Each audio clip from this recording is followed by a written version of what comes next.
Your deep dive into the forces shaping governance, policies, and power. From the halls of government. You were there. I was not there. Check the record. Wait now. I was not there. To the voices of the people. We are suffering. This suffering is too much.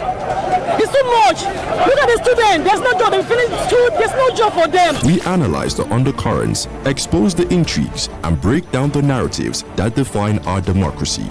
Dr. Tony Olisa Mbeki delivering razor-sharp analysis, and Ibuka Franklin and Chisom on the question wheel, driving the conversation. We bring you the most compelling discussions on governance, policies, and power plays. Stay informed, stay engaged, stay ahead. The Polity, every weekdays at 9:15 a.m. Exclusive on Udala 104.7 FM Onitsha.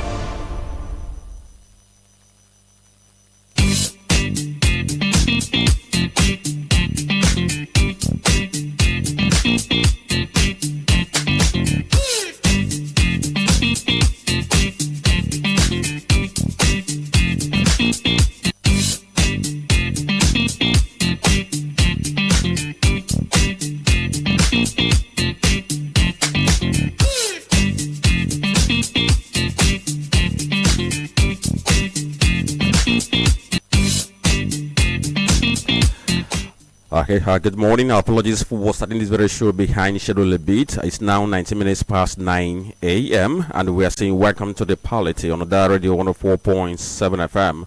Of course, we're transmitting from the Commercial Nav Center of Anambra State, Onitsha. My name is Franklin Lebekan, saying a big welcome to today's program, Thursday, December 4, 2025. And as usual, we have our newspaper as well to look at the headlines before we take our major conversations for the day.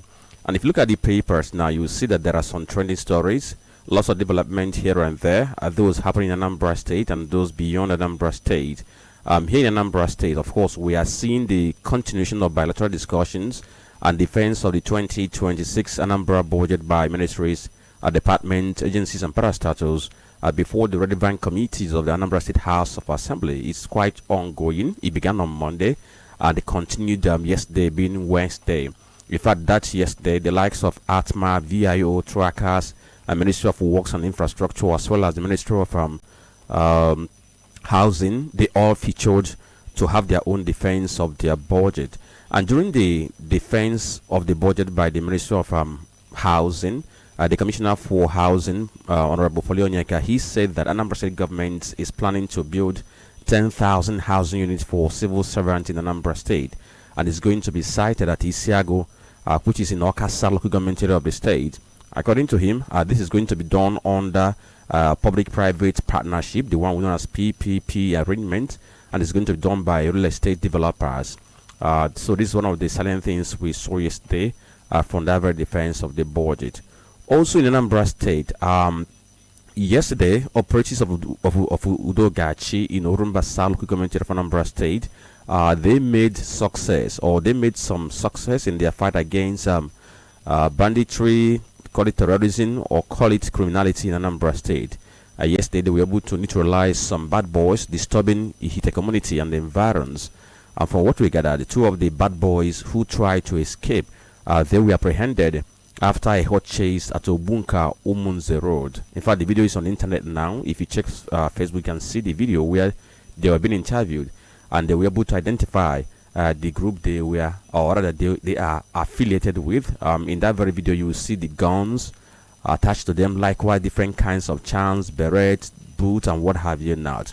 Now, if we leave that, we now move to Delta State, where human rights activist and former aide to Delta State Governor Harrison Gwamnishu is in the news again.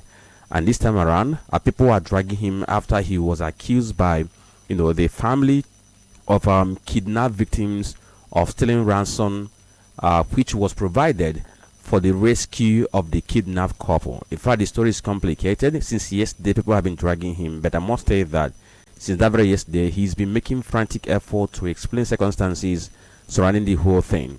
The family will accuse him of, shortchanging the ransom money which was taken to kidnappers to free a couple. From what we gathered, kidnappers demanded 50 million naira for the release of the couple, and the family was able to negotiate down to 20 million. And when it's time to deliver the money was delivered through through the arrangement they made.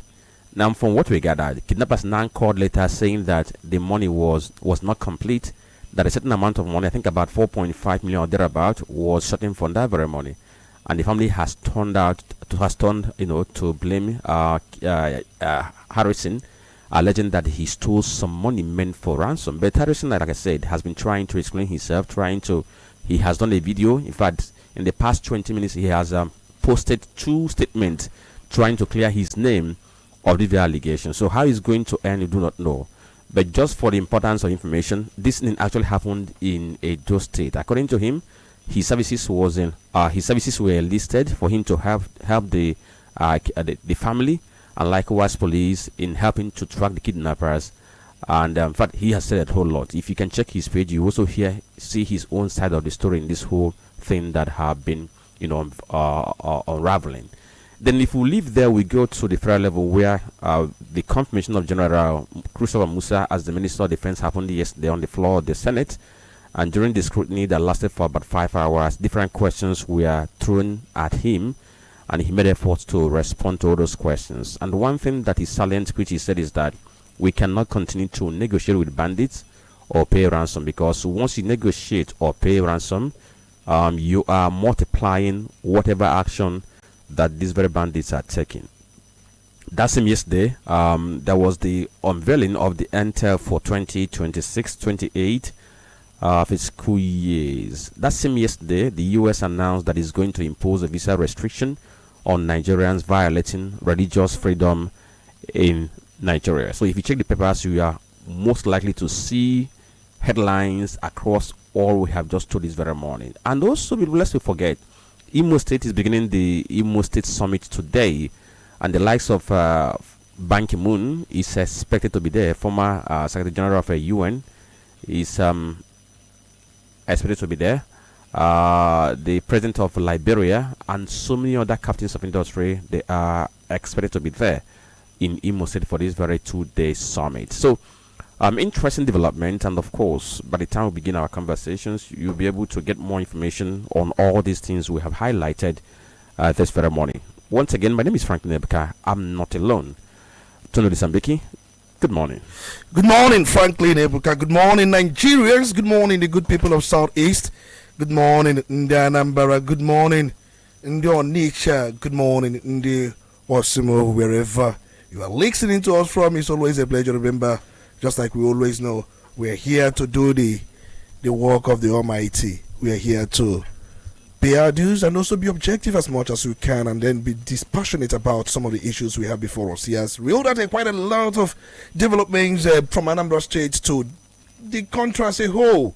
Different parts of the country, different developments, which we are going to look into as well. And we are going to let you know some of the things you may not know, and the areas you may not also be thinking, or in what direction you may not have known. But in all of this, trust us to do justice to all this, and we know very well we can not do that without imploring the power of the God Almighty, the maker of heaven and earth, to be with us as we journey into this very delicate and then August gathering, because it's a gathering. This is our sanctuary, and we're here to profess the truth as the professors of the truth. You're welcome. Okay, so thank you, Tony, and we also thank you for always joining us on this very show. Don't forget that we are always live on our Facebook page, Udala Radio 104.7 FM. Get on that very page and view what is happening right here in the studio. You can as well share the video, drop your comments under the video. We are going to acknowledge your post at the right time. Don't forget, we need your name and location, where you are posting from. They are important to what we do. And also, let me also implore you that while you are posting, don't forget that you are doing public communication. Of course, you need to communicate in a way that is going to be very sensible and responsible to the public. So thank you for doing that. On our other social media platforms, YouTube and Instagram, we also live on these two platforms, Udala Radio, and get interactive there. On YouTube, you can always push the notification button so that each time we drop a video, even when you are not live on Facebook or when you are not live or active on social media, you'll be able to get notification that there's a video, and then you follow up and be able to watch.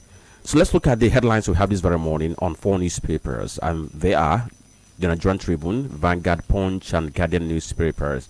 We begin with the Tribune, which was founded in 1949. I think they said it's one of the oldest surviving newspapers in Nigeria now. So look at the headlines here.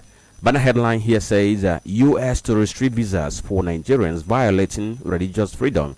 The story is on page 2 and 4. We have riders, reps asked federal government to name sponsor for terrorism, banditry. One terrorism-related prosecution to be expeditious and transparent. Advocate establishment of terrorism, kidnapping, banditry tribunal during constitutional review process. Other headline says, Ogun, one of the largest contributors to non-oil revenue. Abiodun is the one saying so. You can see the rider there says, present 1.669 trillion naira proposed budget for 2026 to assembly. The story is on page 14. Oshun withheld local government funds. Supreme Court deliver judgment tomorrow. Check page 24. And I must say that by the time the Supreme Court judgment comes, it will be able to lay to rest, months, if not years, of this lingering crisis over local government in Osun State. Then four persons killed in fresh attack in Kogi. 38 Eruku abducted worshippers returned home. The story is on page 16 of the Tribune newspaper. And the headline says, we have transformed agriculture through institutional reforms. Marking Day saying so on page 7 of the Tribune newspaper. Senate summons finance, education, defense ministers over $30 million failed safe school initiative. The story is on page 6. It's quite interesting that many years after that initiative was launched, we are having questions about how it was implemented, the money mopped out, how it was spent. I think it was in the wake of the abduction of Chibok girls that government, in partnership with the World Bank and some international agencies, launched this very safe school initiative. But how far have we implemented that? Another headline we have on the front page of the Nigerian Tribune says, NEC okays 100 billion naira for rehabilitation of security training institutions. The story is on page 3 of the Tribune newspaper. Above the nameplate, Musa assures of winning war on insecurity as Senate confirms him Defense Minister. This check page 3. CBN raises weekly cash withdrawal limit to $500,000, scraps cash deposits cap. Check page 5 of the Tribune. And the last story we're going to take from the front page of the Nigerian Tribune is FERC approves 2026 to 2028 MTF project 34.33 trillion revenue. The story is on page 3. It comes with a rider.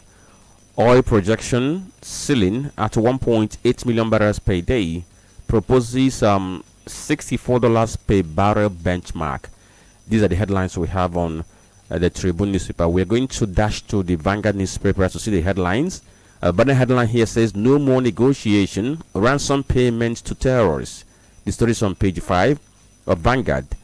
Who is saying so? Defense Minister General Musa, he was confirmed yesterday. The story has riders. Reps seeks transparent prosecution of terrorism-related cases.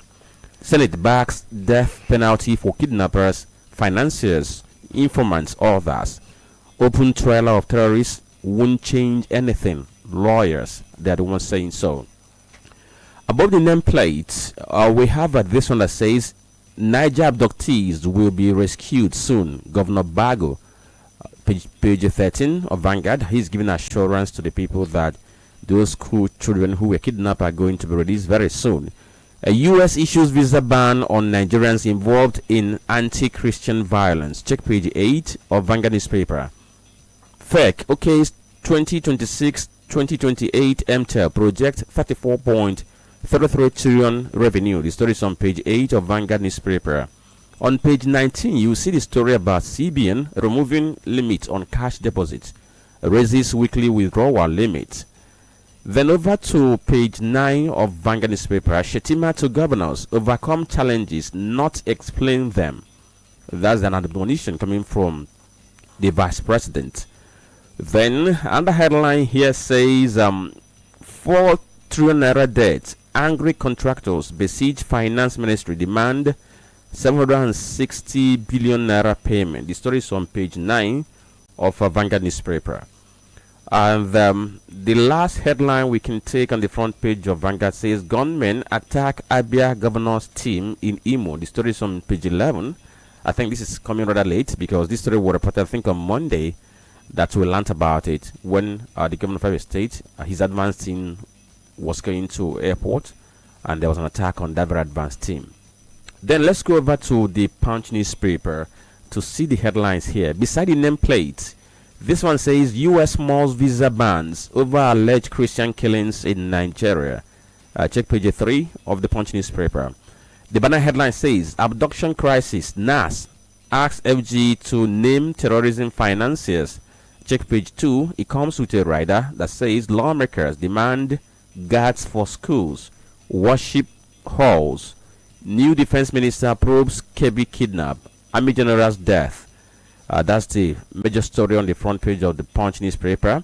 Then above the nameplate, FG unveils 54 trillion naira budget as debt service gobs 16 trillion naira. Check page 26 of Punch newspaper.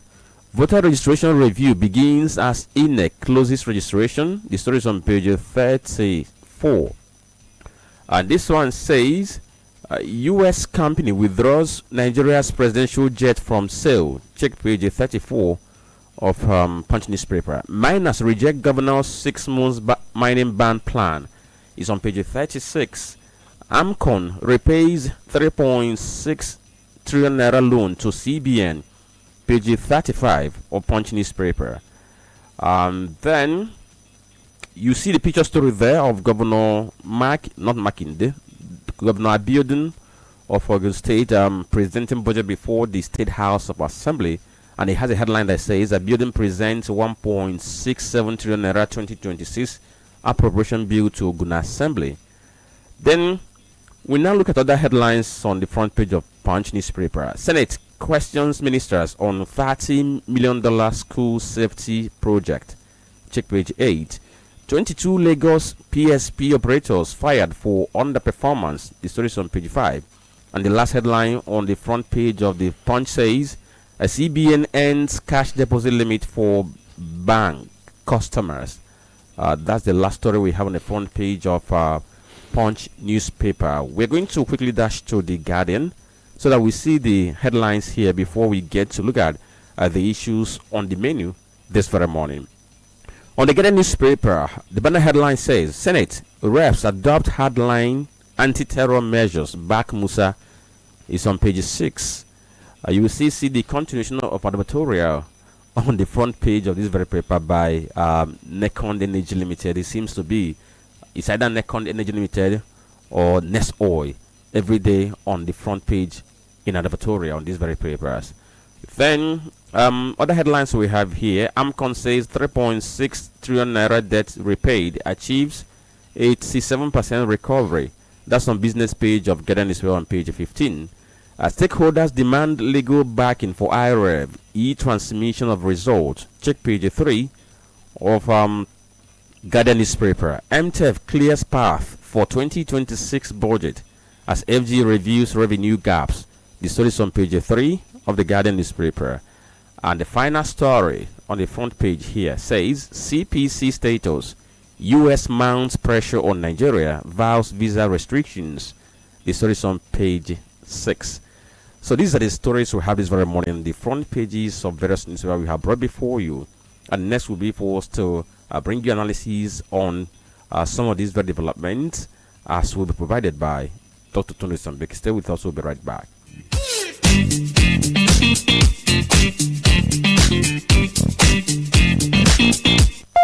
You're listening to The Polity.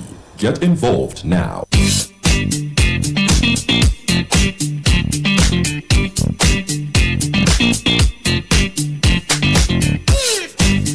Once more, thank you for staying tuned to the radio on the 4.7 FM. You are listening to The Polity from the Commercial Nerve Center of Anambra State. That's where we are radiating from. My name is Franklin Ebuka, and I have with me Dr. Tony Sambeki on the analysis desk. And before we get to the big headlines, I read about 3 stories. One regarding 2 regarding Anambra State, and one regarding Harrison Gwamnishu, whom we know Anybody who has been following, anybody who follows him, we know that in the past 1 or 2 months, he's been posting update of how he has been assisting security agencies to go into the bushes, to eliminate kidnappers, help with tracking devices and what have you not. And now we now have a story where he's been dragged on allegation that he took part of the money meant for ransom payment for the release of a kidnapped couple in Edo State. And he's been trying to defend himself by trying to spill things. In fact, he said that things that ordinarily he shouldn't have spilled because of the secret nature of those things, that he has to do them now because he's been dragged unjustly, according to him. That's number one. The number two is here in Anambra State. Budget presentation, or other budget defense is ongoing, but where we are having interest is where we gathered that yesterday, operations of Dogachi were able to do some wonders in Urumbasa local government area of Anambra State, where they recorded some success by neutralizing some bad boys who have been disturbing the community and the environs. And in the process, 2 of the bad boys tried to escape, but they were pursued and we apprehended after a hot chase at Obunka Omunze Road. Like I mentioned, if you check social media now, you'll see the videos are being circulated. So what does this say about security breaches we have been having in recent times in Anambra State? It tells you about what we have been saying, what we've been seeing, and what we've been observing. Insecurity, we know, is generally across the country, and every state has its own share. But the preparedness of each state depends on the strategy and approach they have adopted, or what they're doing, or how they're intensifying effort. We've seen 1 or 2 breaches, but I think the one we saw last time was some gunmen who opened fire on a convoy that was linked to former governor and former senator representing Anambra Central, and also former minister of employment and productivity, Dr. Chris Wabezengege. And we were quite astonished because we had thought that such thing couldn't have happened in the state, Anambra State. But guess what? We are told that Operation Udogachi swung into action and they were able to kill those gunmen. One was apprehended alive. You know, when they tell you neutralize, it's a way of trying to say they were killed.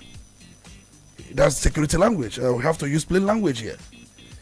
And I got some information from some people. There was this event, I was told, that happened somewhere in Usoch. Usoch is in Abia State. There is this part of Anambra State that has shares bundle with Abia State, that Urumba area. So we are told that there are some boys that usually mount themselves in bushes around that axis, close to the border. You know, what they do usually now is that they will be at the periphery, at the borderline with the other states. In fact, the information I had it that those who attended the event, it was, I think, housewarming and some other thing by one businessman who lives in Lagos, who brought his friends. And people came with escorts. But we are told that those boys were actually on rampage, in the sense that they were trying to see how they could make out something out of that event.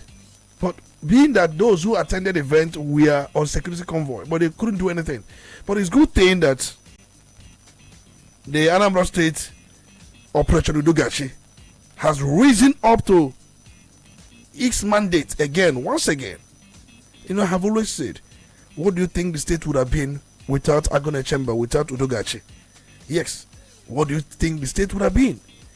And I also noticed that their excesses, what they usually do, or what people complain about them, that those things seems to have reduced a bit. So it's another thing we must also be observatory about. You look at what happened, but we are told that the boys, those involved here, we are not the regular gunmen, but the militia, the Fulani militia. And so we are told it's important that we must separate the sheep from the wolves by any means. So it happened yesterday, Orumba South. So the boys were told were disturbing the Hite community and its environs. They were killed. And I have the videos here. There were 2 men that tried to run away. They were apprehended after a hot chase at Obunka, almost the road. But we are told that they are Fulani militia. So it's surprising, even when we thought that. But guess what? I think that for the right top, I think somebody was trying to be sarcastic. I know, but then people had thought that it were going to be these people, but at the same time it were not them. Yes. I understand that these were people, or these are the people we know. I don't know what I'm saying. These are people we know, but we understand that militia, of course, they move around from state to state. But in this case of Anambra State, the information, though there was such a mention, but it was just like you said, sarcastic one. It was trying to use irony to suggest that not that kind of people you are thinking, but rather these are the people we know. So the video is everywhere, and their camps we actually put on fire.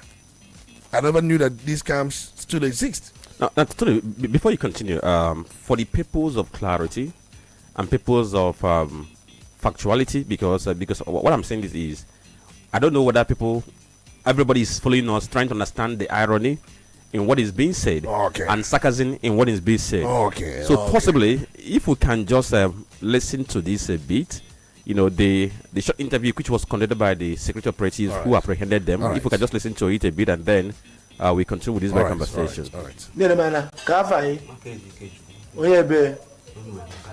Onye ugbene Okanot. Kafai. Raise your voice. Onye ebe. I'm on Ebonyi State. Who Ebonyi? Kesa na Ebonyi State. Equal local government. Yes. Kebunus. I see Obunka. Obunka kam. Obunka kam. Kefa na kponu. Biafra Liberation Army. Okay, Biafra Liberation Army. Yes. Okay. Keba jiderun. Njidera na Chicken Point. Can I check a point? I have. Kebun neje. I need a mission. Okuneje mission. Yes. Okay. Kendi where all these properties. Kendi where? Akuru anwe abi? Ba. Undeba unu n'anya ndị awo Liberation Army. Ebe kampu ha dị n'anya ya awa ọgwụ ha. Ebe kampu ha dị Owerezi Ogbunka. Na checking point ka anyị nọ today wee furu ha. I tore her down with that Baha bush. We search Baha, we went to see all these items. And where you buy every energy as now energy for mission. I don't want the mission every energy. And we put our office. Where the camera? Hey, raise your face. And we put our office. In Anya, if we were. Before we have, if we are in it, if we boot, before they are beret, Uniform. their logo, with their new can. That is it. Okay, so I think we have to take it this very way. Of course, to be able to hear from the horse's mouth how it unfolded. Just like we were saying, it tells you a lot about insecurity in the state. And we must appreciate these boys, the Udogachi, the Agone Chamber. They are in different bushes. No, the war now has taken to the bushes. That's where the war is at now. But that to tell you that you don't lose guard for any reason. Once these criminals see that the vigilance that has been sustained for quite a long of time seems to be going down, they will just come in. And if you can imagine, some of them ran away. In fact, these were the people that we actually apprehended, those that tried to run. They were killed instantly. So it tells you that it's a daily business. Security is a daily business, and the vigilance must also be maintained. And the locals should as well help the security agencies. They should also help the Udogachi. Because the idea is to comb every bush, to comb every corner, to comb every quarter. And they have been doing that. We saw such a record marks. And it is also important, just like I said, that immediately that thing happened along Nobi Road. They went after these boys and they were picked. Those that opened fire on Ngige convoy.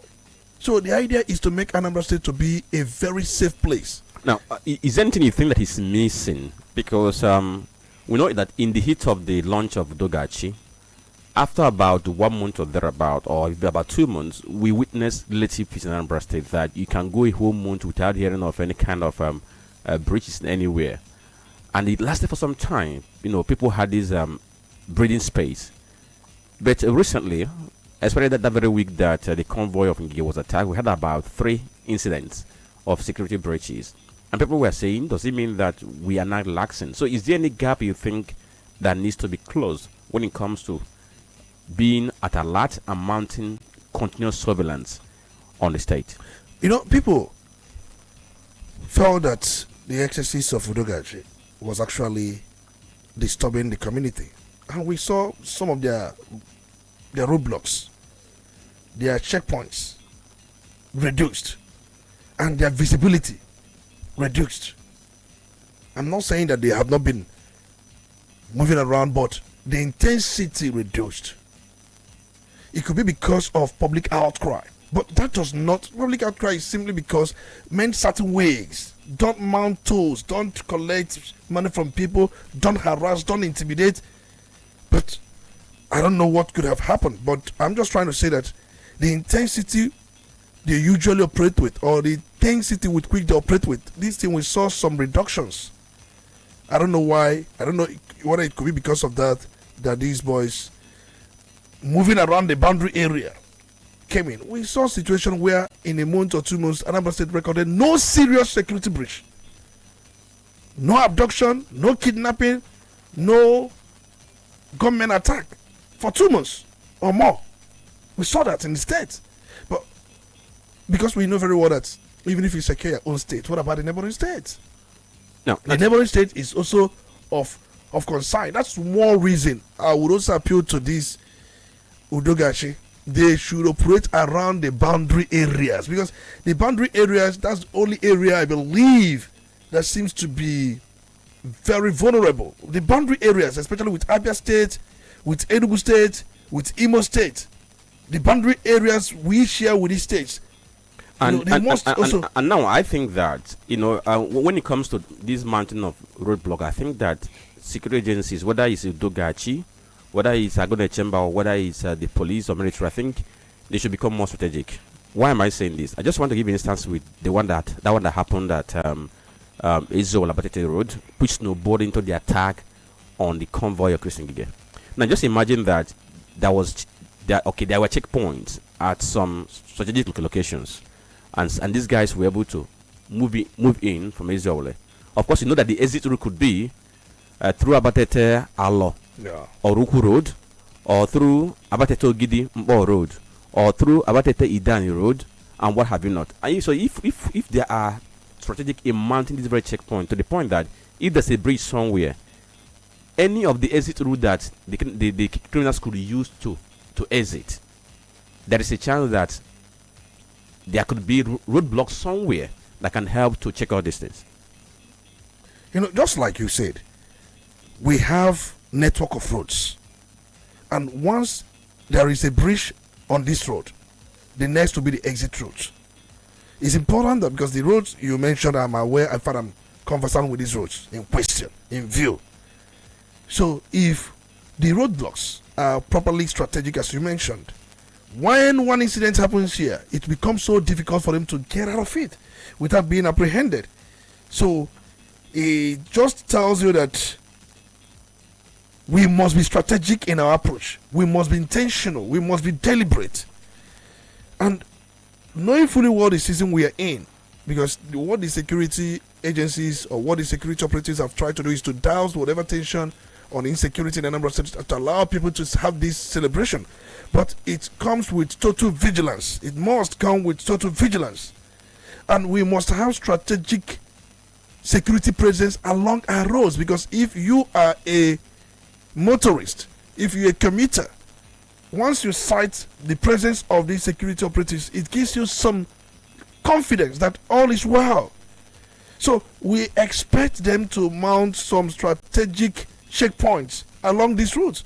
That Ogidi Abatete road, even Eziowele to Abatete. If I know that's for 10 million north, but then we're also looking at areas like where we usually think that these incidents will be so common. EL axis, they seems to be witnessing peace and calm. Honestly speaking, that axis seems to be witnessing peace and calm. In fact, if you come to Anambra North, the Atane axis that usually becomes chaotic also seems to be witnessing peace and calm. The Oboji area too. Yeah, but then even the Oboji area. So I think we have a little problem of what we need to do around the boundary area. That's the Obunka, the Orumba South axis, the axis that connect to Isuochi. We must also beef up security around those axes. It's important.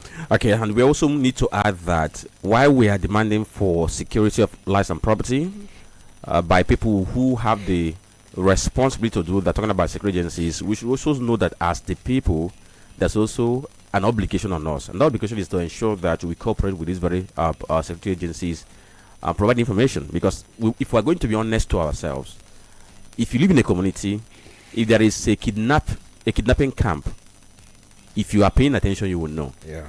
If you want to be sensitive to yourself, in fact, you know your neighbor, you know what your neighbor do or what your neighbor does. You know when he comes in, when he goes out. If there's any suspicious movement, you know. But the thing is that sometimes we don't open up, and we expect these policemen. They are not magicians. Nah. Police succeed based on intelligence. So that harmonious relationship needs to be there. Why we want the police to build on the relationship with the people, because people need to trust you to provide information, and also for the people too. People also need to give the police some element of benefit of doubt. Try to work with them. Let's see how we can make the state safer than it is now. And then regarding the issue of harassing, maybe after we must take other issues, if we have time, we might come back to that. But for now, we have a commercial break for us to go for. Stay with us, we'll be right back.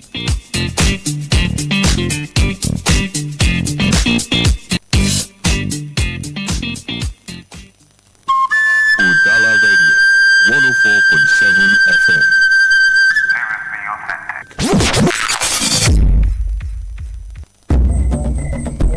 When the city sleeps, the river remembers.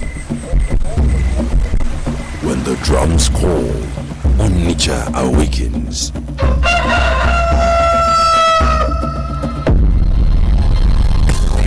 This December, the call grows louder as Udala Radio joins forces with the Golibe Festival 2025. From December 26th to New Year's Day, the heartbeat of the East comes alive. Music, laughter, art, culture, and the unstoppable joy of homecoming.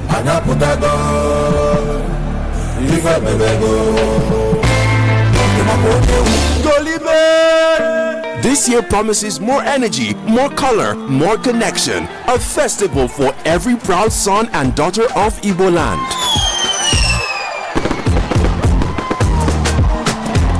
Stay tuned to Udala Radio, your front row seat to the celebration that never fades. Golibe Festival 2025. Exclusive media support by Udala Radio. It's not just a festival, it's who we are. Your investment is just one drop. On its own, it can only do so much. Now, imagine a million more drops. This is the power of First Asset Money Market Fund and First Asset Dollar Fund. They pool your money with others to create a powerful flow, giving you access to great earning opportunities. Call 0201-889-4444 now to start with 5,000 Naira, $100 or more. Let us build wealth together. The First Asset Money Market Fund and First Asset Dollar Fund are registered with the Securities and Exchange Commission Nigeria. Please read the prospectus and where in doubt, consult your investment advisor, stockbroker, fund or portfolio manager, accountant, banker, solicitor or any other professional advisor for guidance before subscribing. Nepa don't take light again. Wetin I fit do? Every day fuel don cost. How person wan take survive? I go cook soup today, tomorrow e go sour. My people, why you dey stress when the sun dey your head for free? Switch to the affordable solar energy wey Wascana Solar Company dey give small businesses and homes across Naija, whether na barbing salon o, restaurant o, supermarket o, or your 2 or 3 bedroom apartment. Wascana Solar get correct durable solar wey go serve you wella. No more NEPA wahala, no more expensive fuel. Let the sun power your business and home for free. And no forget o, solar fans, solar lights, everything dey available. Call Wascana Solar now for 006-374-2374. I repeat am, 006-374-2374 or send email to wascanasolar@gmail.com. Visit their office near Olive Relief after Marble Hill School Junction, Okpanam Road, Asaba, or Classic Line Zone 2, A4 Electrical Dealers International Market, Obosi. Wascana Solar, Okunube. Merry Christmas from all of us. Udala, radio 104.7. Merry Christmas, this sweet past.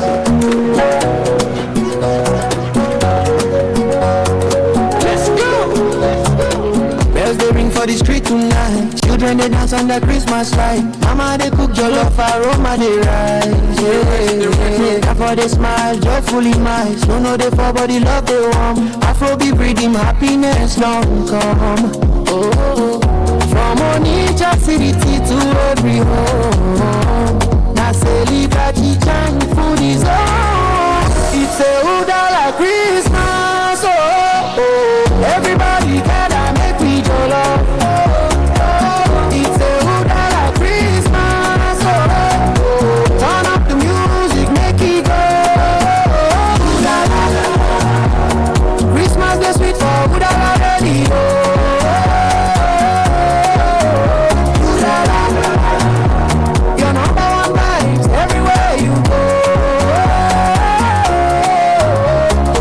Light up the tree, let it shine, let it shine. Love for the season, make me shine, make me burn. From morning to night, Udala hold you tight. Now Christmas magic, pure delight. Udala, Udala, Christmas the sweet, oh Udala, Udala, feel the beat, oh. From all of us at Udala radio. Merry Christmas, ya wetalani angole no biuto. Merry Christmas and a Happy New Year from all of us at Udala Radio 104.7 FM, the voice of the region.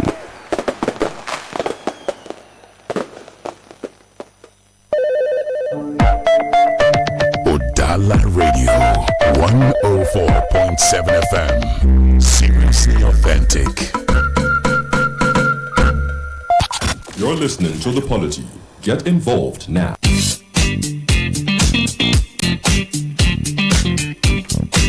Okay, so you will listen to The Polity on the radio 4.7 FM. It's a minute past 10 a.m. My name is Franklin Ebekanda. We're looking at the papers, the headlines, and then the big stories on all these very newspapers.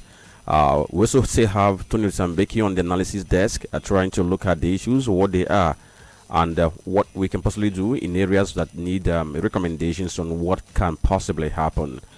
Okay, before the break, we talked about switching gears, and now we have to go to one of the developments captured in newspaper where the United States of America government has announced a new visa restriction policy targeting Nigerians found to be involved in actions that undermine religious freedom, particularly those linked to the alleged persecution of Christians in the country.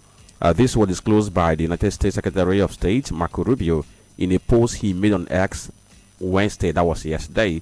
Rubio explained that the U.S. will restrict the visas of individuals who direct, support, finance, or participate in activities that violate religious freedom.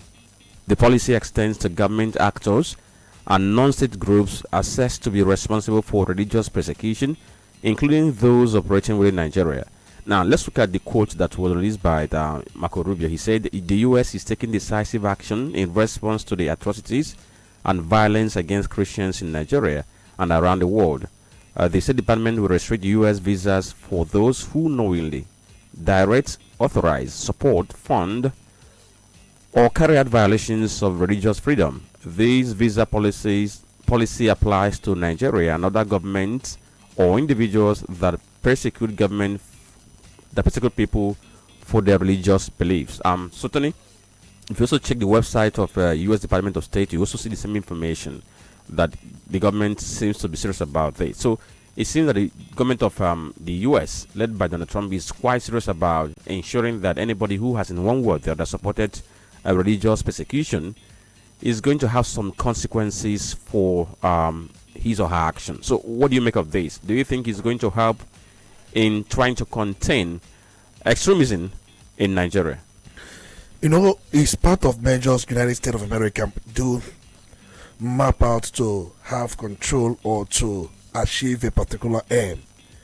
And just like Marco Rubio announced yesterday, you find out that this policy implemented under Section 212A, 3C of the Immigration and Nationality Act. It specifically highlighted violence against Christians in Nigeria by radical Islamic terrorists, Fulani militias, and other actors. But Nigerians were actually of interest. Who are these persons? What Marco Rubio announced yesterday was what they are going to do. In fact, what they have set out to do, and they are going to do it. It's a new policy, but the announcement actually established the framework for restriction, and we are yet to see any name, because no name was actually mentioned. So, but we know very well that in their own way, such designations are often applied discreetly at visa application stages or announced later if public.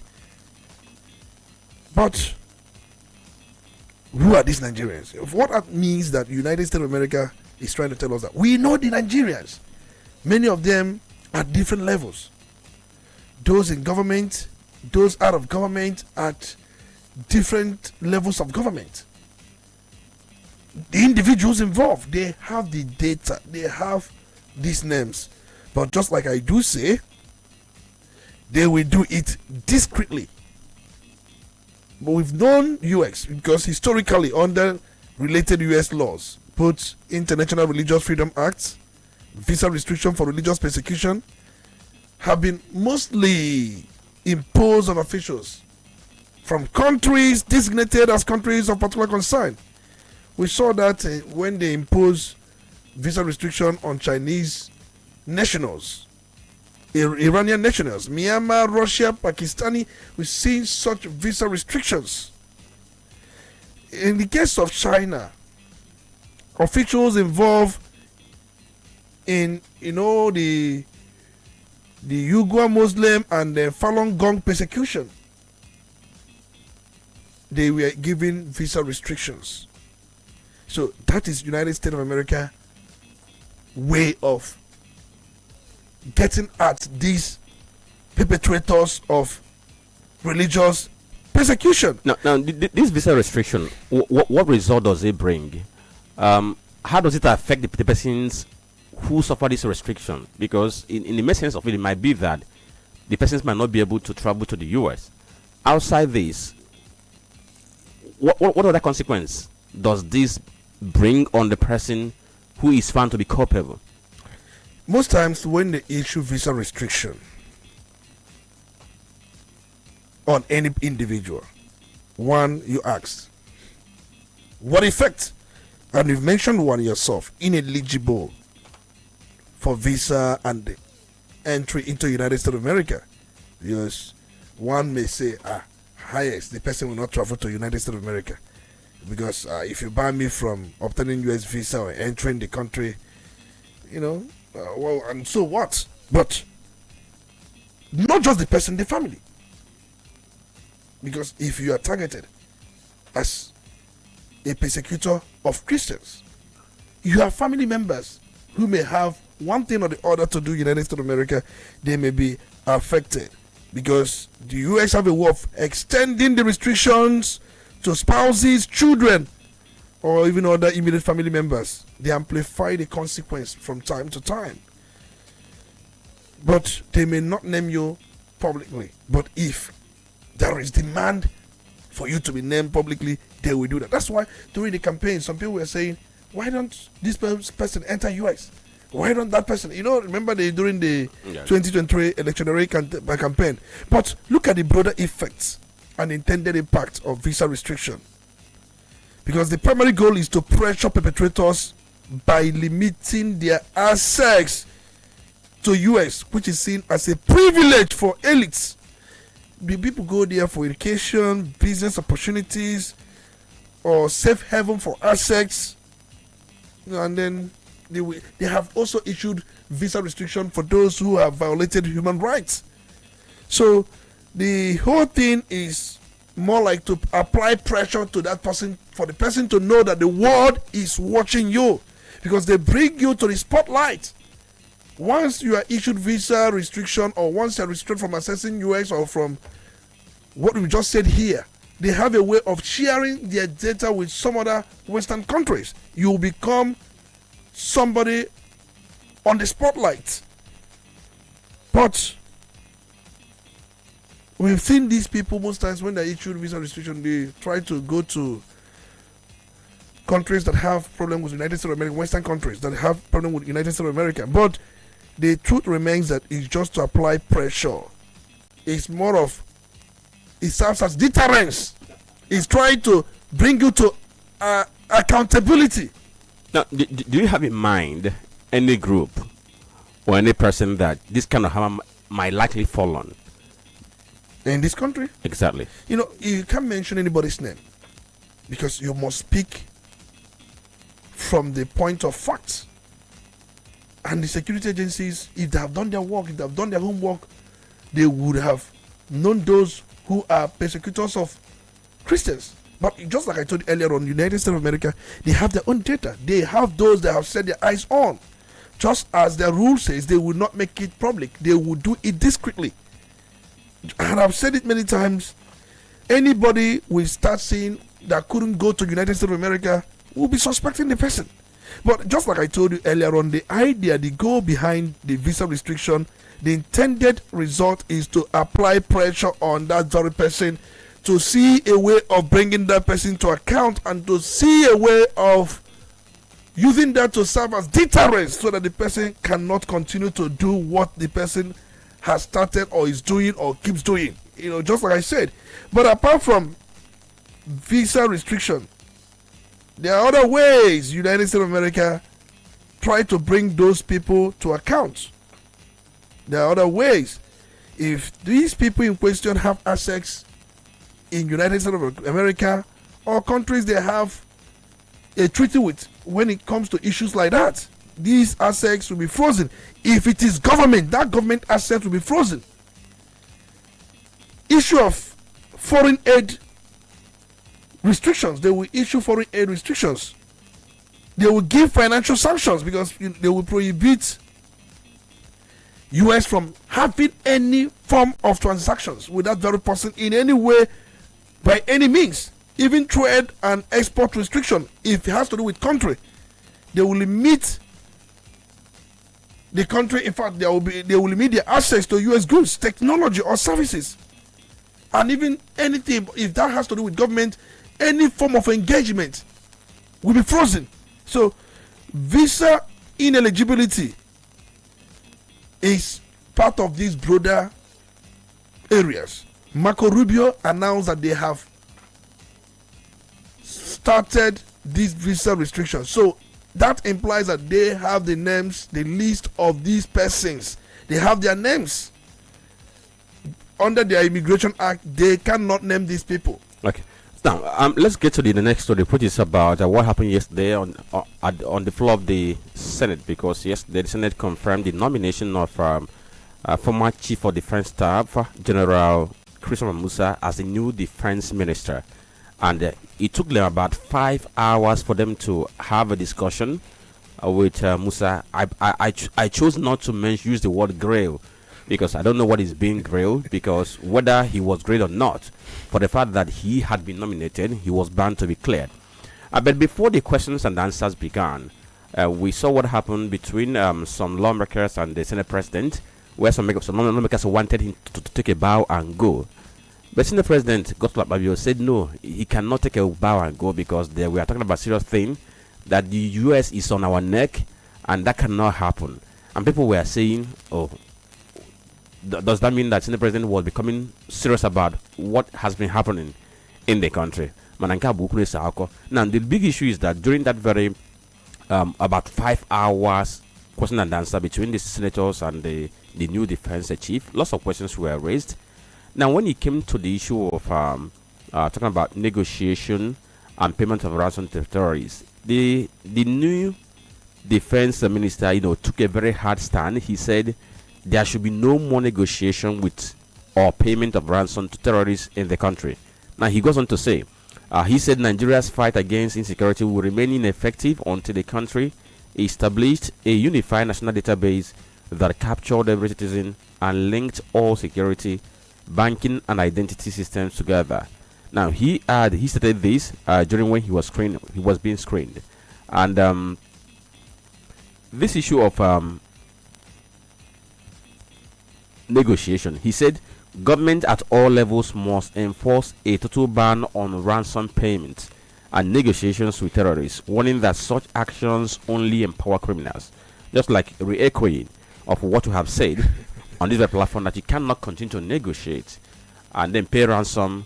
That when you're doing that, you're only empowering the criminals. But let's look at this on the basis of the merits. Now, what he said there, was it for the cameras or the actuality that we need to follow and ensure that we get to deal with the issue of banditry and terrorism? I think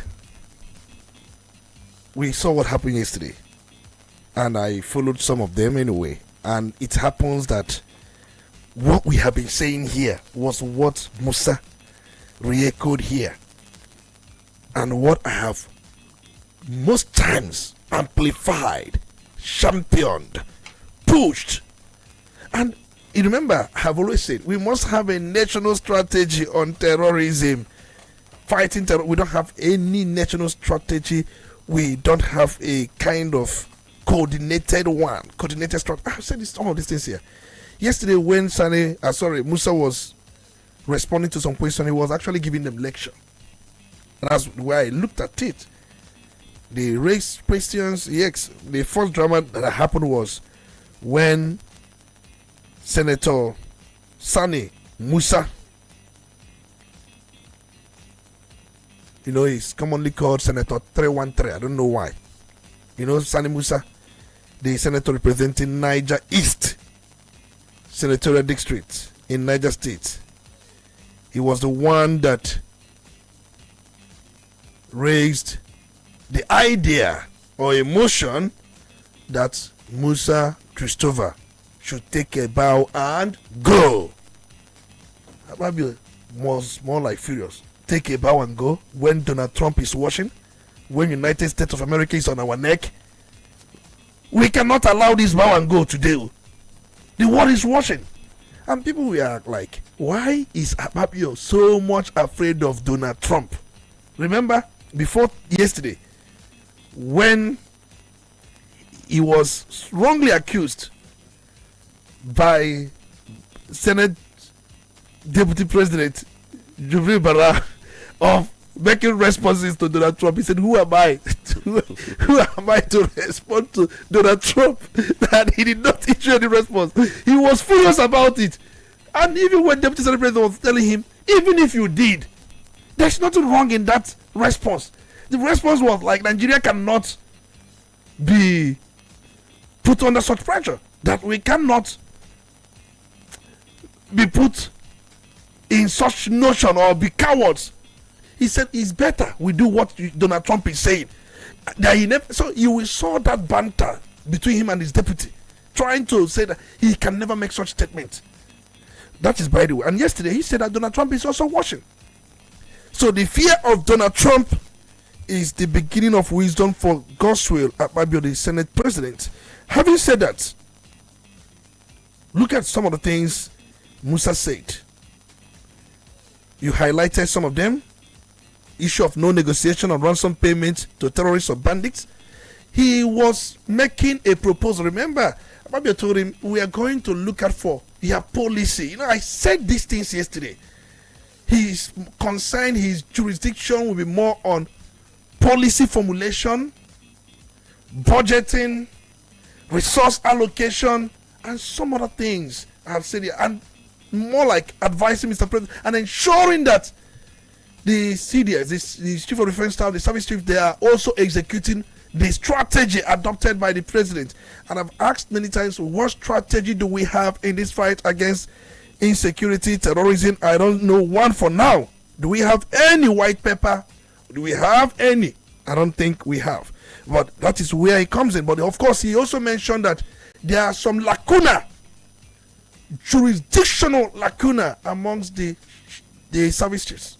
And most times their functions overlap, saying that there is need to revisit some of these things. No negotiation or ransom payment cannot be said with mouth. It must be legislated upon. I was thinking yesterday when he was making it as a suggestion, and that suggestion cannot take effect. He has come to say no negotiation. What if a state government does? And no. If a state government decides to go into negotiation with bandits, what happens? Nothing, because there is no legislation. The idea of legislation will be, because any legislation also proposes punishments. Most times, let's look at the issue, the major difference between policy and legislation. Policy will give you the framework, probably the direction on how this should be done. Mostly when there is non-compliance, it may not really attract heavy sanction. But when you have legislation, it proposes a huge sanction. Where we have a legislation where a state government goes into this, that state government will be heavily fined. Now, but that's by the way, he didn't go into some of those things. Do you things. think that if such proposal for a legislation comes up in the National Assembly is going to scale through? Definitely, none of them thought in that direction yesterday. I thought, but do you think it's going to scale through? Of course, it would, because there is this common ground that once, just like Musa said yesterday, if you negotiate with them, all they want is to use that money to buy more arms and regroup and buy and come back. Have you not been saying all those things here? I'm not even a security expert. I have been saying it even before today. Now, let's flip this whole thing, because we know that payment of ransom to bandits or terrorists, or even negotiating with them, it kind of give them some bragging rights.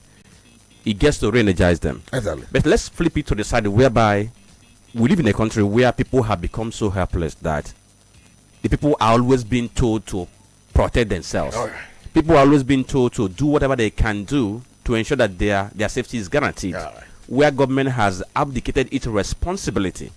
So if somebody close to you gets kidnapped, and the only way you can free the person is to pay ransom, and government has said don't pay ransom, so what becomes of you? When government says no, don't pay ransom, and you know that it's through ransom payment you can get your loved one freed, even if you make such payments under pressure, you must release the information to the authorities by the time your freed one comes out. Remember, he says, according to Musa yesterday, even if ransom is paid out of intense pressure, where they will point gun on the neck of the captive, they will kill the captive if nothing is done immediately. On that note, because of the intense pressure, such payment may be made, but the flow, the money will be marked. But even if it flows through, he said that the banks have a lot of role to play. In fact, the financial institutions.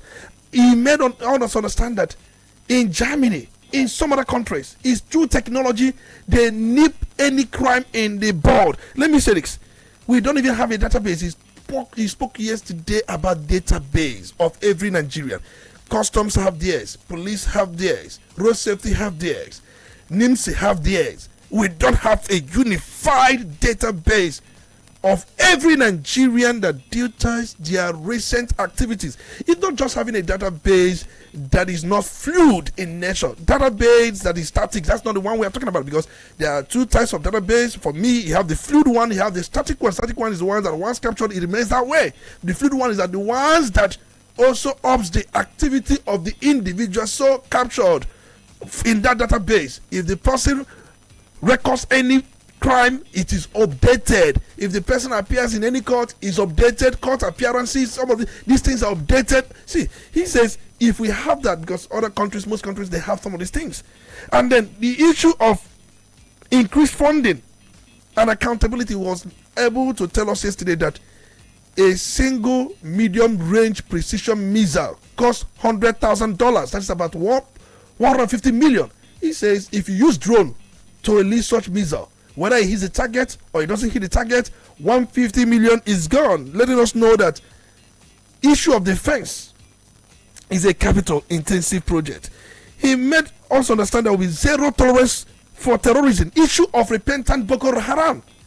You know, we have said it here. There is nothing like repentant Boko Haram. Whoever that brought that idea that there is repentant Boko Haram and where they will be readmitted for now, he said that they don't actually readmit them, but you know, they have a policy when it comes to recruitment. What kind of people do we recruit into armed forces? The people that sabotage the effort of those men who are genuine, those men in uniform who are committed to fighting terrorism. We have those on the other side sabotaging their effort. He talked about issue of recruitment into the armed forces. Very key. Yes, that recruitment must be thorough, stringent. You don't just recruit anybody you don't even know. And he also made us understand that these people, there is nothing like repentant Boko Haram. Nothing of such nature. Where you go out and wear them white, put them in one camp in Niger State. They stay there, you spend so much money, and you know what? Government spends billions to, give them food, give them quite a lot of things to make life easy for them. Wear them white clothes. They usually put white clothes on them. They wear white and white, moving around as angels.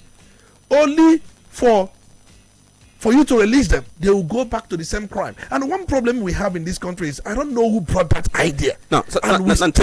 Tony, every Nigerian is good at delivering speech.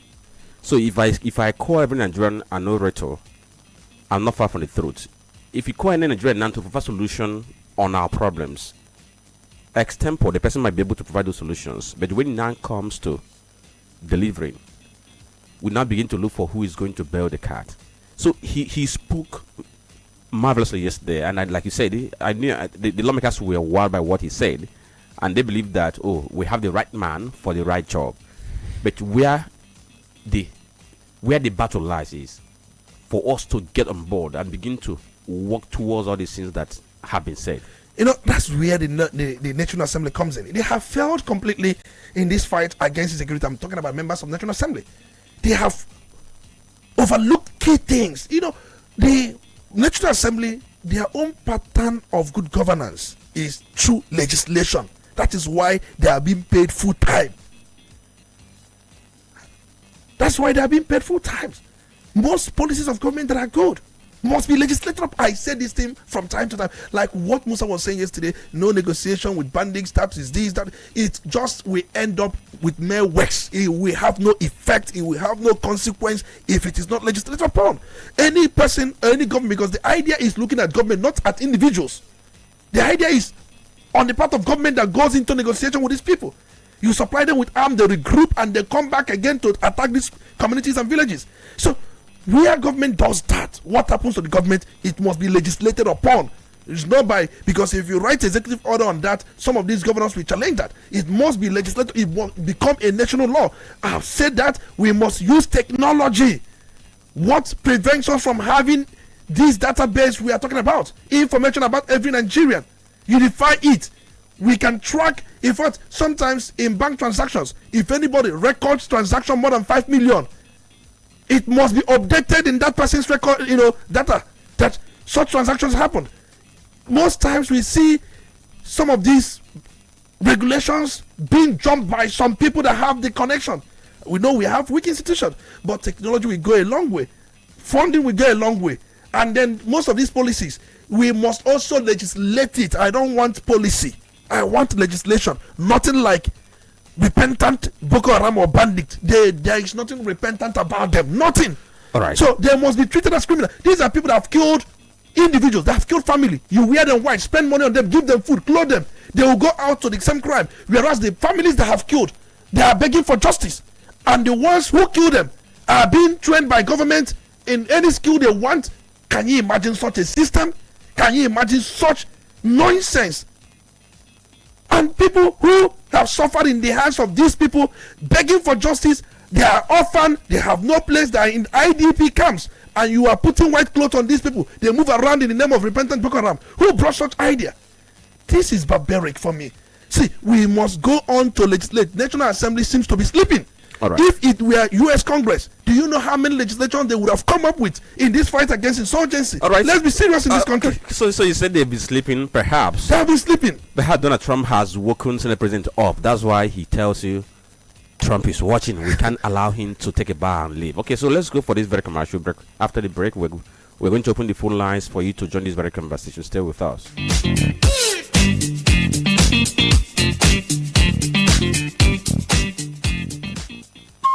Udala Radio 104.7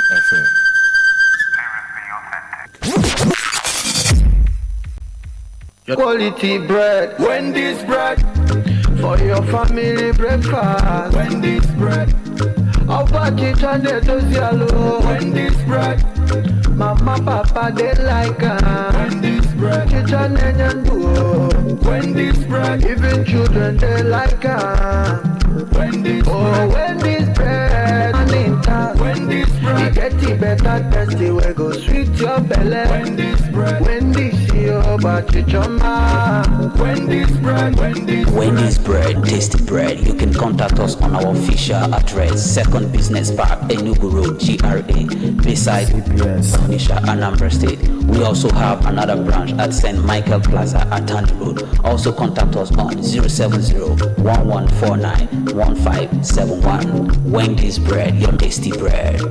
Wendy's bread.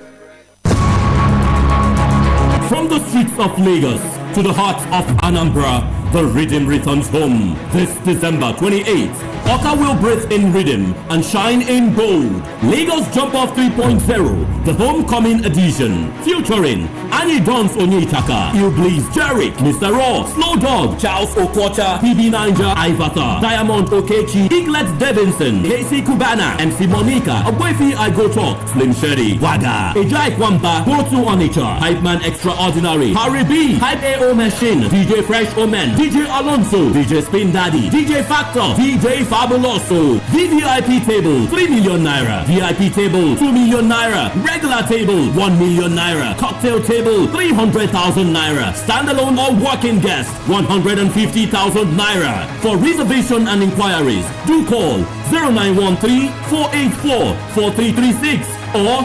+1970-258-0990. Lagos Jump Off 3.0, the homecoming, December 28th, Anambra State. This event is proudly packaged by CNM Entertainment. Be there.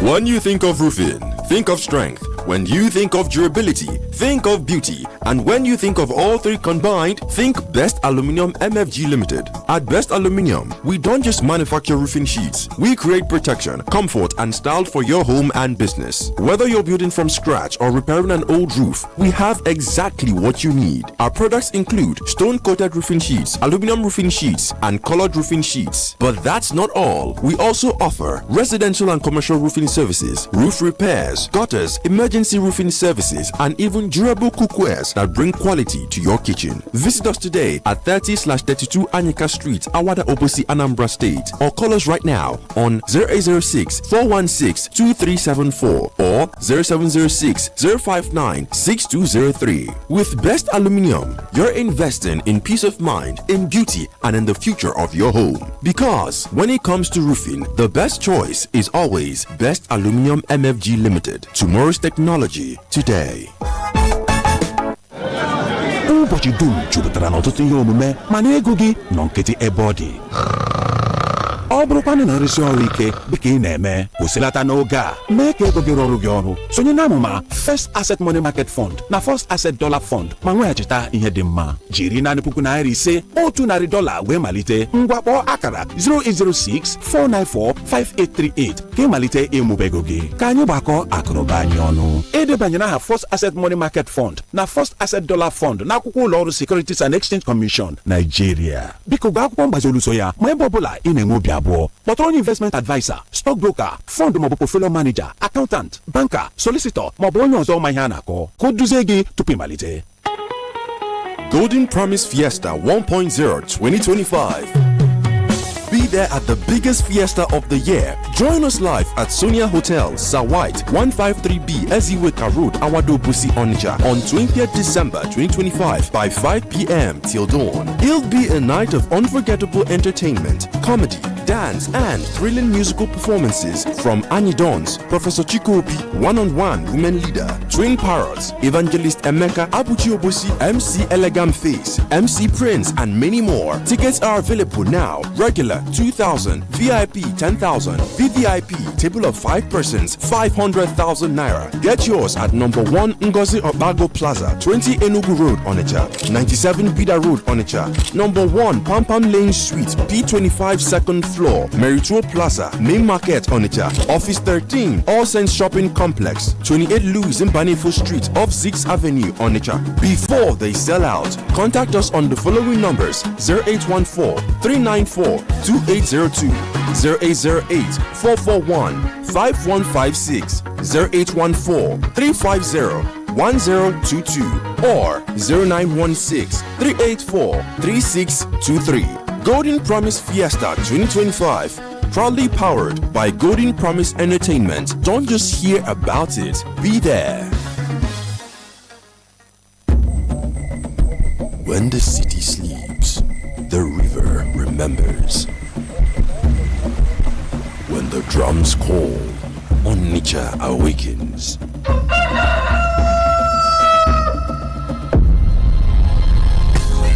This December, the call grows louder as Udala Radio joins forces with the Golibe Festival 2025.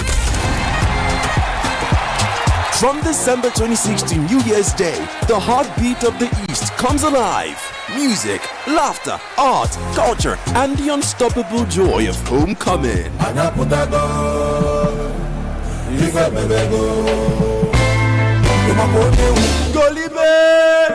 This year promises more energy, more color, more connection. A festival for every proud son and daughter of Igbo land.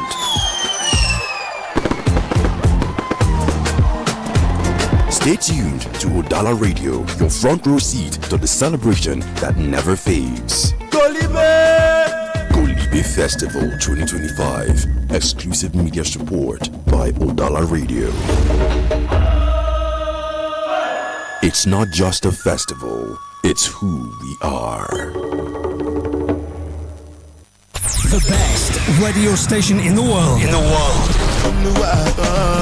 Fast back guy in the building. Delegates. You're listening to Udala Radio.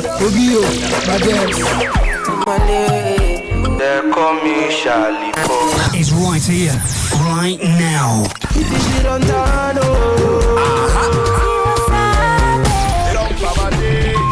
Udala Radio, 104.7 FM.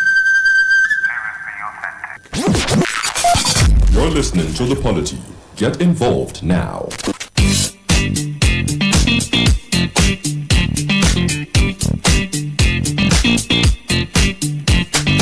Okay, so thank you for staying tuned to the radio 104.7 FM. You are listening to the Politics now. 10:37 a.m. Time for us to open the phone lines for you to join this very conversation. My name is Franklin Bekan, down with Tony Olisambreki. Together we have been bringing you updates from the papers, and we have brought you analysis regarding some of the biggest stories on these very pages of newspapers. So let's go to the phone lines and take your reactions now. You can call 0803 221 6973 or 0803 827 6694. Please don't forget that you need to be direct. Go straight to the point, drop your point, and then drop your call for your brother or for your sister. Good morning.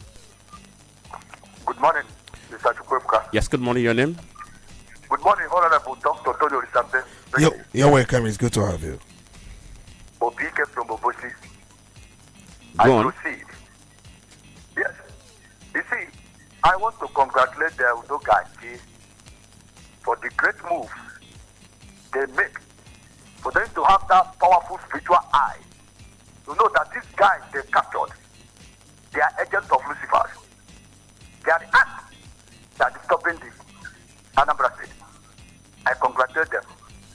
The one thing I want to tell them, they're supposed to be very alert this time around, because they will come in attire of military guys, attire of priests, attire of pastors, even sisters, to confuse you people. The two people need to be very alert to get them down. Secondly, I was very happy when I was sitting on the channel this morning, when they are saying that they will mention the names of people, you know, that support this blood-sucking group called themselves Boko Haram or terrorists. I was very happy. But one thing that shocked me there, I remember during the time Wike was the governor of River State. He said openly to the hearing of everybody that he is the one to mention the next date. Wike did not mention one person.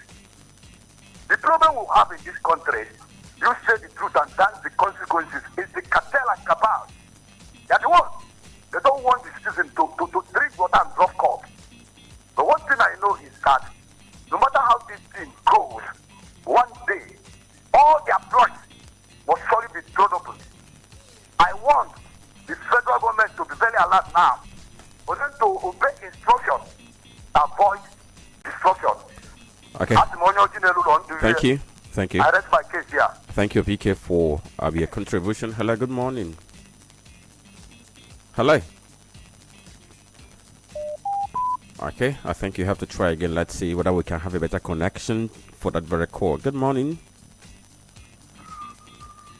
We can hear you. Hello? Good morning. A wonderful morning to you, my brother. Yes, good morning. Your name? That is the voice of Go on, Oloye. I get you. Good morning. You're welcome.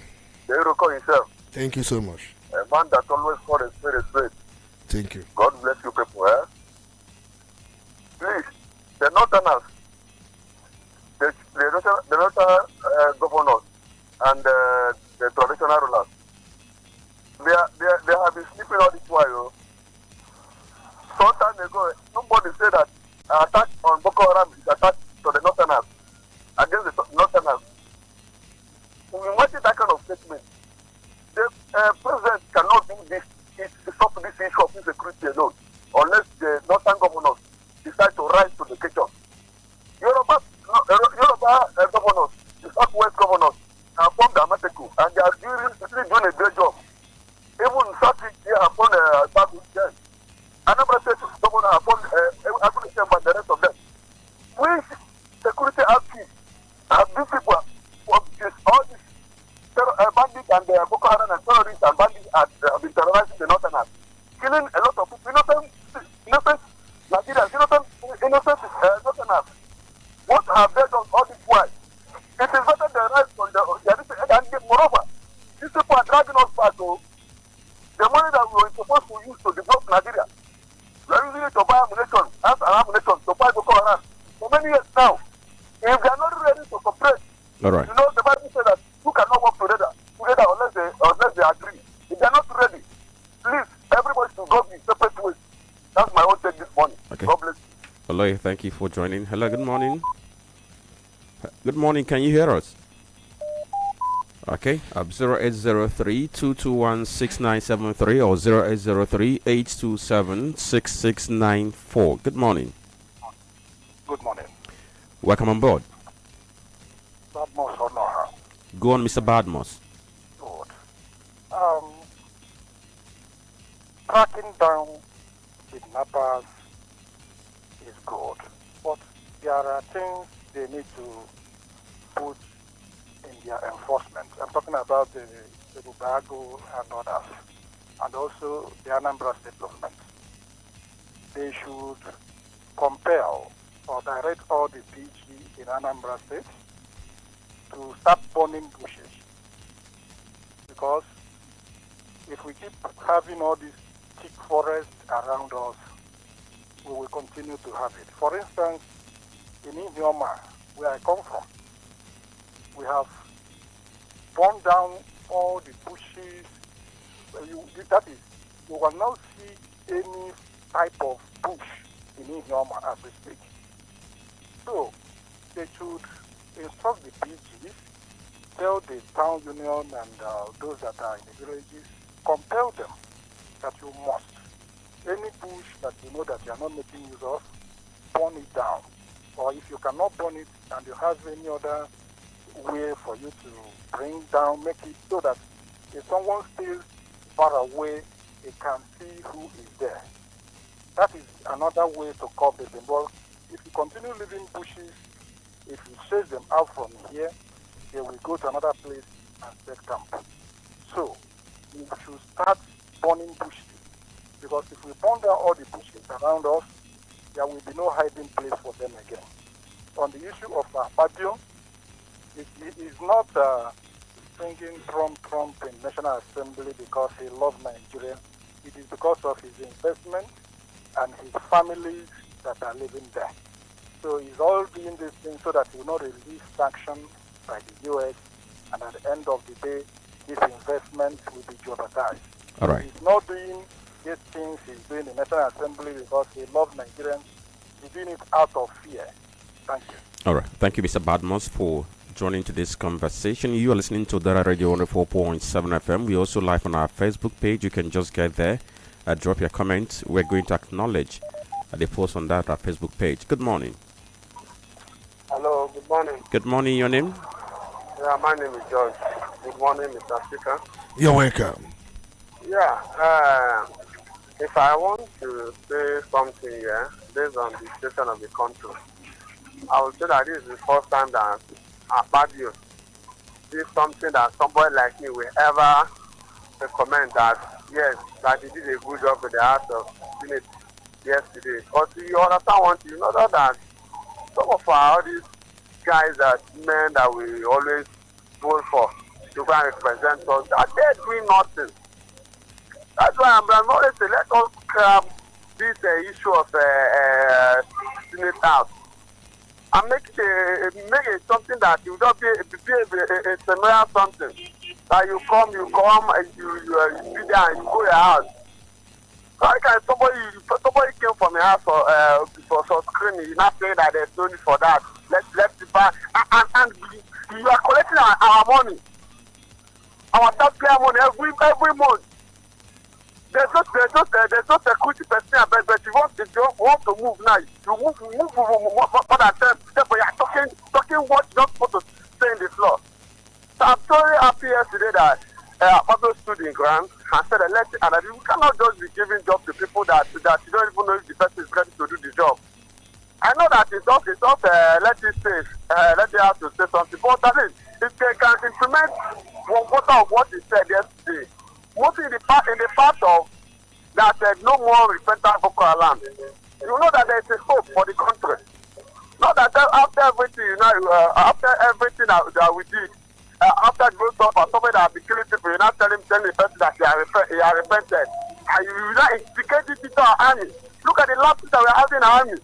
Who is sabotaging the army? It's not the so-called people that they say that repented.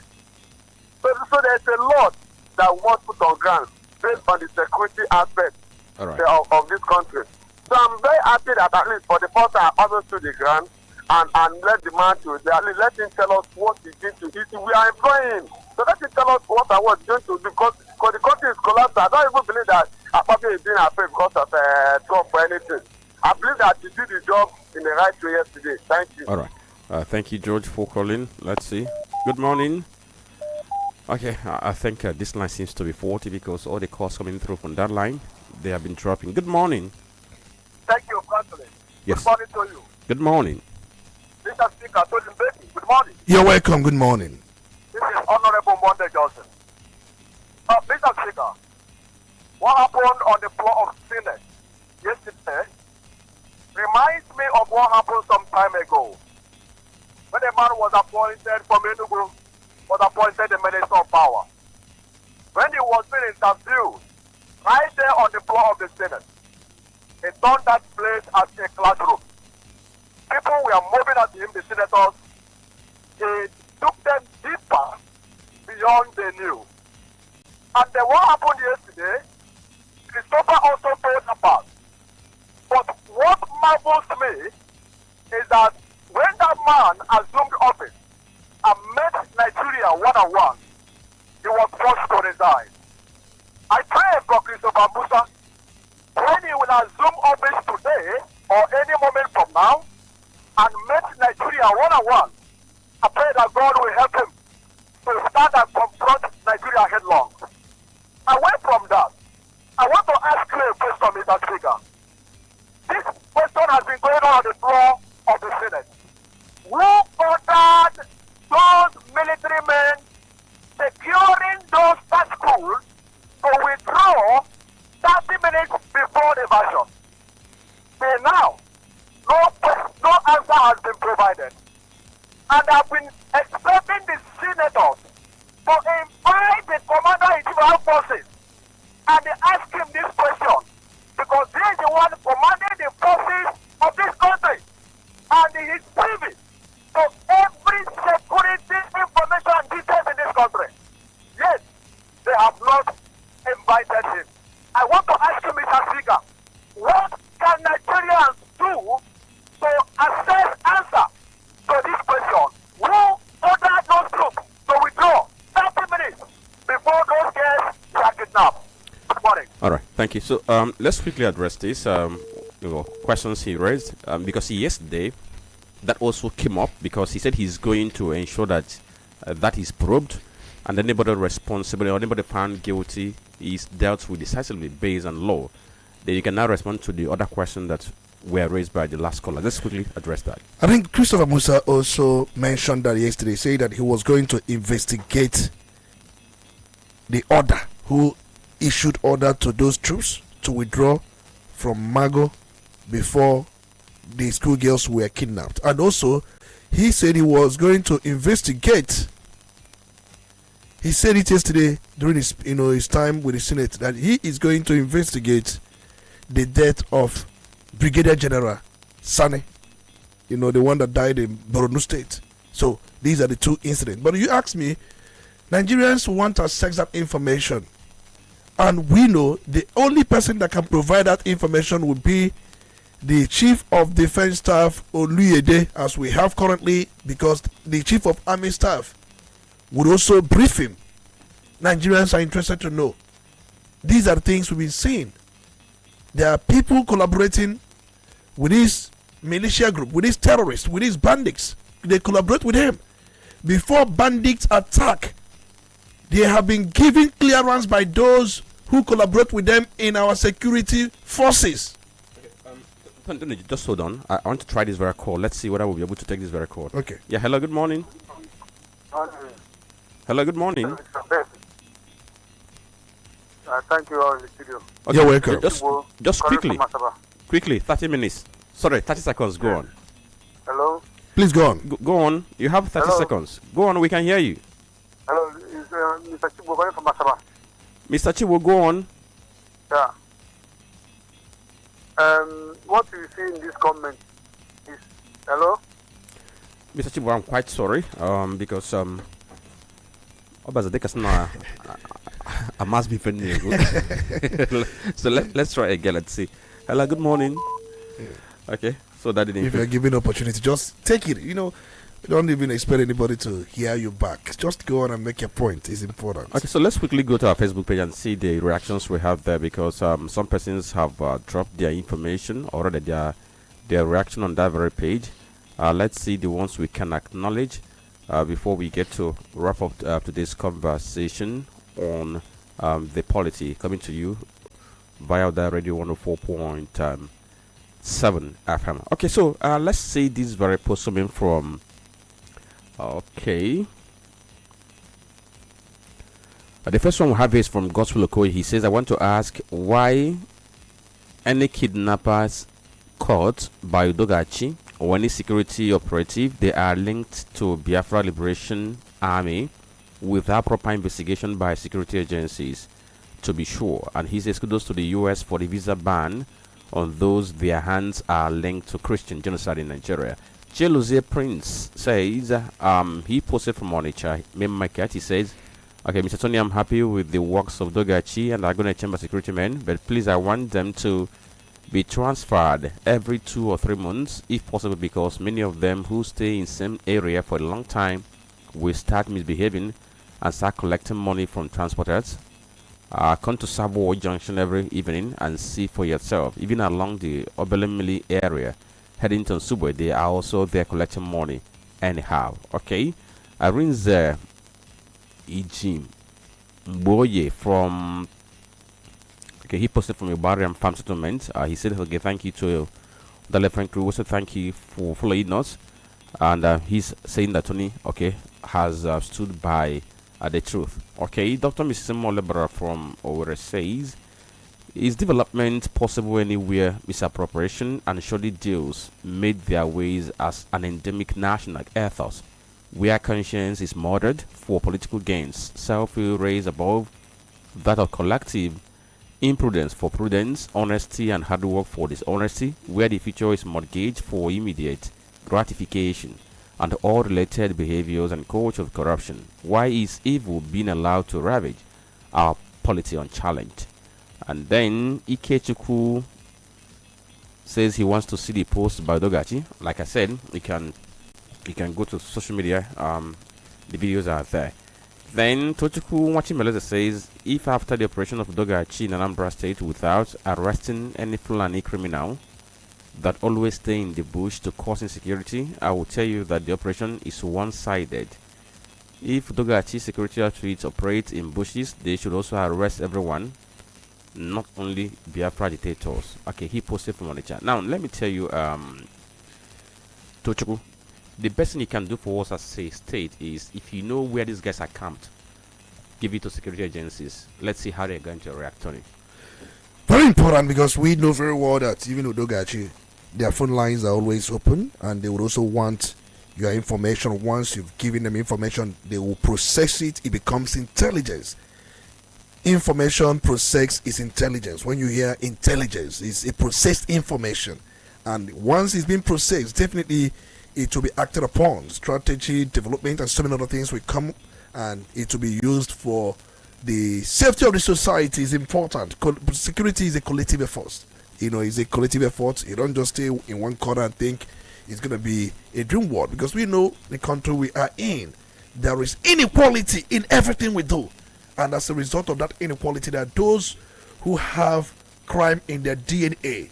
They will resort to crime hanging on the fringe of inequality. So I think we have taken care of many questions. We keep calling a spade a spade. We will not relent. We must call a spade a spade. And a spade can never be called even a farm implement. So that is what it is. We have said it many times. There are those who are reaping from insecurity industry. We have an industry that is thriving. It's a sector. In fact, by the time we compute our GDP, it's going to form part of the shadow economy, because we have so many sectors in our shadow economy. I've thought about there was a day I discussed about prostitution. In Western world, they calculate the transactions within that very realm as part of the GDP. But I said in Africa, no country does it. But in Europe, most time when you see their GDP, even in US, all the shadow areas, even drugs, they compute it as part of GDP. But in our own case here, one of the shadow economies we have is insecurity. It is thriving. It is a big enterprise for those who are into it, and we must work to end it. Musa has so much before him. He said he will not disappoint Nigerians. He will not disappoint his family. That he went to social media. He saw the expectation. He saw the respect. He saw the honor. He saw the congratulations, that he was marveled. How can I disappoint all these people on social media? That was exactly what he said yesterday. So he has a huge task before him. All right, so let's see how everyone is going to put the hands on deck to ensure that we get to walk the talk. On that very note, we thank you for today's conversation. All your inputs are valid, and we appreciate them.